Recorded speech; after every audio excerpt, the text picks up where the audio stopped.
Hello RAMCAD students, my name is Baylit. I'm a peer tutor for the Student Learning Center, and today we're going to talk about the basics of perspective. We're going to start with 1-point perspective and some vocabulary, so let's just kind of jump into it.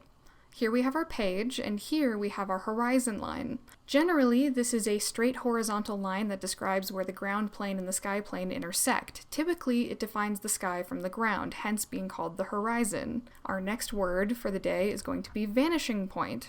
A vanishing point is a point on the horizon line of a perspective drawing where mutually parallel lines in three-dimensional space appear to converge.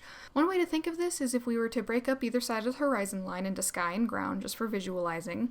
Now we use our singular vanishing point and imagine a long road that disappears into the distance. So what we're looking at right now is obviously 1-point perspective. The vanishing point is our singular point. 1-point perspective places a single vanishing point anywhere on the horizon line just like we have here, except for ours is right in the middle. And all perspective lines will intersect at this point. But horizontal and vertical lines will remain parallel and perpendicular to the horizon line. So now let's actually kind of talk about seeing that in action. For this demonstration, I will be drawing cubes. For our first cube, we're going to draw a cube that overlaps our horizon line. So first we start by drawing a box that overlaps the horizon line. Now I will draw a line from each corner of my box to the vanishing point. Notice how these blue lines all meet up at the vanishing point, with the lines above the horizon line coming down and the lines below going up. From here, we can draw the other side of our cube by drawing horizontal and vertical lines using the blue lines as our guide to create another box. From here, we just have to connect the edges and we have a cube. Once we have drawn the full cube, we can erase the lines we no longer need, and we are left with a cube that is in perspective. Now, for the sake of demonstration, I am going to make the vanishing point our light source as well. Light source is the point or points from which light is entering your scene. Because our light source is in the distance on the horizon, it is not going to reach the back of our cube. For this reason, I am going to shade it. Now let's draw our next cube above the horizon line and see how that changes things. Same as before, we start with a box. Draw each corner to the vanishing point, use those lines to draw a second box, connect all the edges, erase what we don't need, throw a little shading on it, and we have our second cube. Notice how our first cube we only see 2 faces of the cube, and on our second we see 3. This is because we are looking up at the second cube, and we can see the underside. We will see this again in our third and final cube, which we will draw below the horizon line. Just like before, we start with a box, take the corners to the vanishing point, draw the second box, connect the edges, erase what we don't need, and voila! This cube we are looking down on. Now we can move on to 2-point perspective.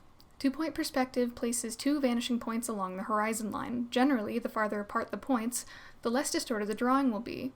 Horizontal lines will now intersect the horizon line at the 2 vanishing points.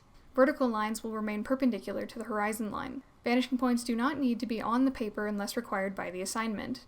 Doesn't matter where you place the vanishing points so long as they are on the horizon line. Remember our road from before and how we were looking straight down it? For 2-point perspective, imagine now that you are instead on the corner of a street.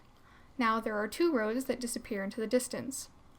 One of the main visual differences between 1-point and 2-point is that 1-point you are often looking directly at objects, while 2-point we are generally looking at the corner of the object. Now, just like before, I will demonstrate using 3 cubes. The first will be on the horizon line. Now, unlike 1-point perspective, we will start with just a single vertical line. Then we are going to drag the ends of this line to the vanishing points.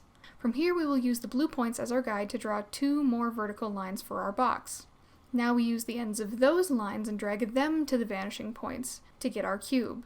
We erase what we don't need, and now we have a cube in 2-point perspective. Now I will do the same for 2 other cubes, one above the horizon line, which we will be looking up at, and one below the horizon line, which we will be looking down at. Notice how depending on where we place our first vertical line between the 2 vanishing points, it affects how much we see of each face. Alright, now we can finally talk about 3-point perspective. And 3-point perspective is a little bit more tricky than 1 and 2-point. 3-point perspective places 2 vanishing points on the horizon line and 1 vanishing point above or below the horizon line. Vertical lines now pass through the 3rd vanishing point, while the horizontal lines pass through one of the 2 vanishing points on the horizon. Again, vanishing points do not need to be on the page unless required by the assignment. Now, to demonstrate this, we are going to make some very simple buildings.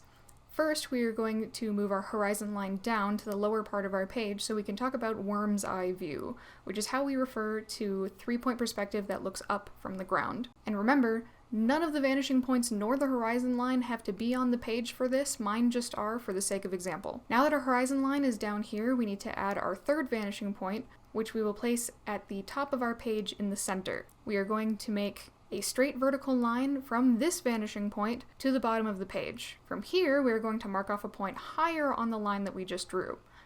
We are going to connect that mark to each of our vanishing points on the horizon line. Now, let's make another mark below the horizon line and do the same. And hey, so far it kind of looks a little bit like two-point perspective, right? Well, here's where it gets a little bit wacky. We are going to make two lines from our third vanishing point down to the bottom of our page, making them about equal on either side. Now, where those lines intersect with our blue lines, we can draw lines to the other vanishing points on the horizon line to get our official cube shape.